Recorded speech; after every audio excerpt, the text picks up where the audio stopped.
Hello, good morning students. Welcome in my video lecture BCA first semester के language and communication के class में आज हम बात करेंगे नॉन वर्बल वोकल क्यूज़ के बारे में। ठीक है, कल हमने बात की थी नॉन वर्बल कम्युनिकेशन के बारे में, उसके इम्पोर्टेंस के बारे में। आज हमारा टॉपिक है नॉन वर्बल वोकल क्यूज़। आइए देखते हैं इस टॉपिक के बारे में। Non-verbal cues include all the communication between people that do not have a direct verbal translation। ठीक है, नॉन वर्बल क्यूज़ क्या हैं? वो सारी चीज़ें जो लोग यूज़ करते हैं वर्बली ट्रांसलेट ना करने की जगह इशारों में जब बात करते हैं, ठीक है, मूवमेंट्स में जब बात करते हैं, that is known as non-verbal cues। they are body movements, ये body movements हैं, body orientations,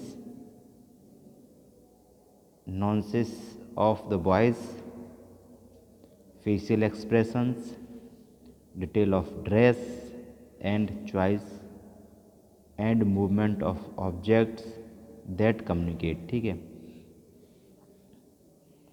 इसमें क्या क्या चीज़, बॉडी का मूवमेंट, बॉडी का ओरिएंटेशन, वॉइस का noises, noises, facial expressions, okay, detail of dress, dressing sense और चॉइस और किसी ऑब्जेक्ट का मूवमेंट कराना, ये सारी चीज़ें कम्युनिकेशन में जब यूज़ होती हैं या इसके थ्रू हम कम्युनिकेशन करते हैं, that is known as vocal queues.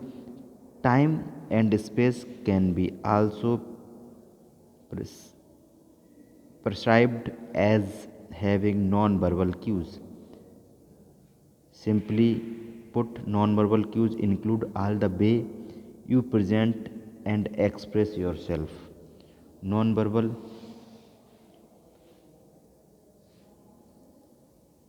cues include करते हैं वो सारे way, all the way that you present and express your, जिससे आप खुद को प्रेजेंट कर सकें या एक्सप्रेस कर सकें, apart from the actual words you speak. यानी कि जो एक्चुअल वर्ड बोले बिना आप किसी को अपने पोस्चर से, अपने बॉडी मूवमेंट से किसी खुद को एक्सप्रेस करें, that is include in non verbal queues. Non-verbal cues are critically important at work and the business because perception is reality। ठीक है, ये बिजनेस और वर्क में बहुत ज़्यादा ज़रूरी है क्योंकि परसेप्शन के लिए। आइए आगे बात करते हैं। Non verbal cues can help business people determine others motivations.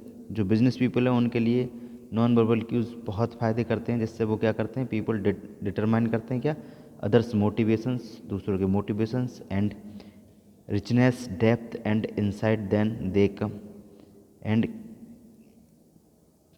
Motivation and analyse business interactions. Other दूसरों के मोटिवेशंस और उसके बिजनेस इंट्रैक्शन को एनालाइज करने में इनका बहुत बड़ा रोल है। मच मोर रिचनेस, किस क्यूज़ हमारे जो वोकल क्यूज़ उनकी रिचनेस, डेप्थ और इंसाइट के द्वारा, than can come from simply relying on spoken और प्रिंटेड वर्ड। यानी कि स्पोकन और प्रिंटेड वर्ड की जगह जो हम रिले करते हैं अपने बॉडी लैंग्वेज से, उसको समझने के लिए बिजनेस जो पीपल्स हैं उन्हें बहुत ज़्यादा हेल्पफुल है। Professionals who understand non verbal cues can evaluate what their client, customer and coworkers are really telling.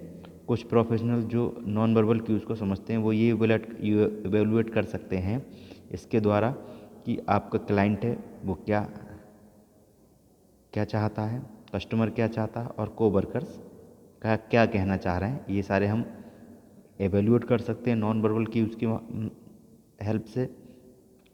Okay, here are some non verbal cues that convey confidence and credibility in the work place. Confidence और credibility को define करने के लिए कुछ non verbal queues हैं, उनके बारे में देखते हैं। आइए, फर्स्ट इज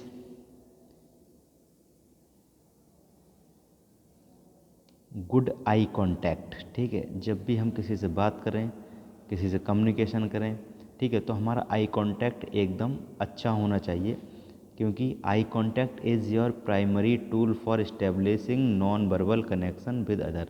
जब आप किसी और से नॉन वर्बल कनेक्शन इस्टेब्लिश करते हैं तो आई कांटेक्ट सबसे मेन या सबसे प्राथमिक टूल है जिसके माध्यम से आप कनेक्शन इस्टेब्लिश कर सकते हैं, that is eye contact. It communicate your level of involvement, interest and warmth. ये क्या शो करता है? इट कम्युनिकेट आपके लेवल ऑफ इन्वॉल्वमेंट, आप उस कनेक्शन को बनाने में कितने इन्वॉल्व हैं, इंटरेस्ट क्या है आपका, इस सारी चीज़ों को हम आई कांटेक्ट के द्वारा कम्युनिकेट कर सकते हैं या जाहिर कर सकते हैं या पता कर सकते हैं। Next is a confident hand shake. Hand shake मतलब हाथ मिलाना, आप जानते ही होंगे। Communicating through touch is another important non verbal behaviour.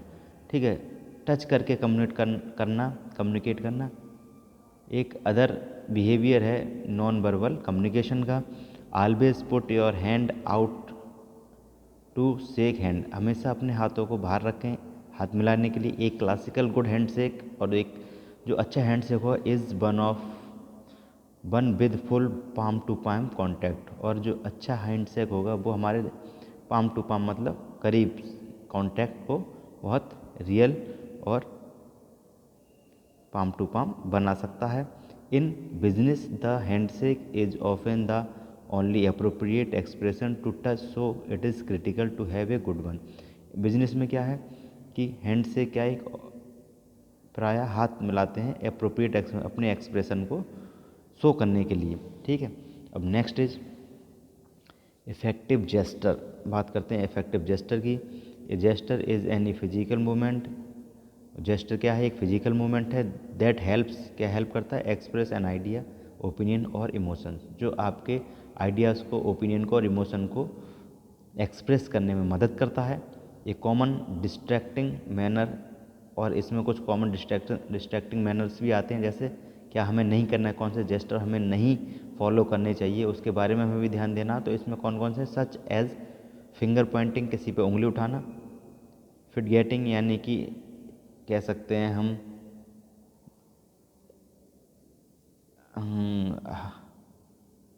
ये फिगेटिंग, स्ट्रेचिंग हाथ मरोड़ना, टेपिंग मारना किसी को, प्लेइंग विद हेयर बालों से खेलना, बालों में हाथ लगाना, रिंगिंग, ठीक है, हाथ मरोड़ना किसी के, ringing hands and twisting a ring, अपनी अंगूठी को घुमाना। ठीक है, ये सारी चीज़ें हम, और ये है कुलबुलाहट मतलब मचलते रहना, ज़्यादा मचलना भी इस पोर्शन में जेस्टर में एक कॉमन डिस्ट्रैक्टिंग मैनर्स कहलाता है। ओके, अब बात करते हैं ड्रेसिंग ए पार्ट। ड्रेसिंग सेंस की बात की थी हमने, उसके बारे में बात करते हैं। For a man and women, चाहे वो महिला हो या पुरुष हो, clothing speaks volume in the work place. आपकी जो ड्रेसिंग सेंस है, आपके जो कपड़े हैं, वो आपके बारे में बहुत कुछ बोल देते हैं। ठीक है, जहाँ आप काम करते हैं वहाँ या घर पर, जो भी जहाँ भी आपका वर्किंग प्लेस है वहाँ की बात कर रहा हूँ मैं, उसमें जो हमारी ड्रेसिंग सेंस है वो काफ़ी कुछ बता देती है। Choose high quality well tailored garment. हमेशा हाई क्वालिटी के वेल टेलर मतलब अच्छे से सिले हुए गारमेंट्स को चूज़ करें। दैट कन्वे, जो कन्वे करते हैं प्रोफेशनलिज्म, आपका प्रोफेशनलिज्म कन्वे करते हैं। अबाउट, और क्या चीज़ अवॉइड करें? अवॉइड शोइंग एसेसरीज, ऐसी चीज़ें जो आपके ऊपर भद्दी लगें उन एसेसरीज़ को यूज़ ना करें। बिजी पैटर्न्स मतलब ज़्यादा टफ, ज़्यादा चीज़ें मतलब गॉगल्स भी पहन लिए, कैप भी पहन लिया, ये सारी चीज़ें जो बिजी पैटर्न यूज़ ना करें। एंड टाइट गारमेंट्स, ठीक है, ज़्यादा टाइट गारमेंट्स भी यूज़ ना करें। Okay, next authoritative posture and presence. Good posture create a dynamic commanding presence and an attitude of leadership. आपका जो पोस्चर है वो अगर अच्छा होगा तो आपके अंदर एक एटीट्यूड बिल्ट होगा, जो आपको ये क्या कह रहे हैं, ये create a dynamic commanding presence, वो आपकी एक डायनेमिक कमांडिंग कैपेबिलिटी को क्रिएट करेगा, एटीट्यूड को क्रिएट करेगा, किसका, लीडरशिप के एटीट्यूड को।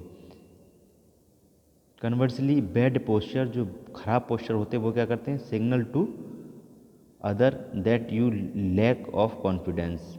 अगर आपका पोस्चर ख़राब है तो दूसरा आसानी से समझ जाएगा कि आप में कॉन्फिडेंस की कमी है।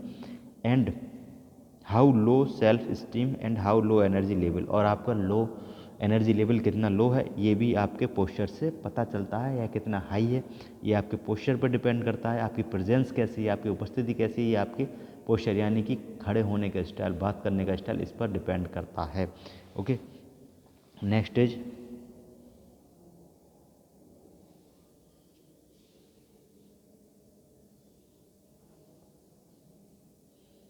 Appropriate voice tone.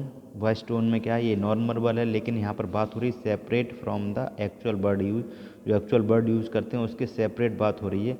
These non verbal elements of your voice include voice tone, pacing, pausing, volume, inflection, pitch and articulation, कि आप बात ना कर रहे हैं फिर भी सांस लेने का तरीका, पॉज, ठीक है, बोलने का तरीका, ये सारी चीज़ें हमारे वॉइस टोन में आ जाती हैं। और para language, appropriate para language का हमें यूज़ करना चाहिए, जिससे क्या है, ये हमारे जो इमोशनल्स हैं, emotional meaning, attitude and impact, जो कन्वे करें हमारे इमोशनल मीनिंग को, एटीट्यूड को और हमारे इम्पैक्ट को। ठीक है, बात करते हैं giving your full attention, this convey attentiveness and create open body language. Attentiveness को create, avoid angling your body away from them. ठीक है, किसी बॉडी के एंगल को कंट्रोल करना चाहिए, एंगलिंग बनाना, तरह तरह के पोस्चर बनाना, कोड बनाना बॉडी के, ये अवॉइड करना चाहिए। These non verbal cues clearly convey your respect, honour and appreciate of the achievement. तो ये जो हमारे नॉन वर्बल क्यूज हैं वो आपके रेस्पेक्ट को, ऑनर को, ठीक है, और एप्रिसिएट टू अपॉर्चुनिटीज़ को मीट करते हैं विद देम, मतलब अपॉर्चुनिटी जो है उसको और आपके रेस्पेक्ट और ऑनर को दोनों को मिलाते हैं। Responding to others non verbal cues, ठीक है, जो कोई दूसरा सामने वाला नॉन वर्बल क्यूज़ हमें शो कर रहा है तो उसको हम अच्छी तरीके से रिस्पॉन्ड करें, इस टॉपिक में ये बताया गया है। ठीक है, ये था हमारा टॉपिक नॉन वर्बल क्यूज़ के बारे में। Okay, thank you students.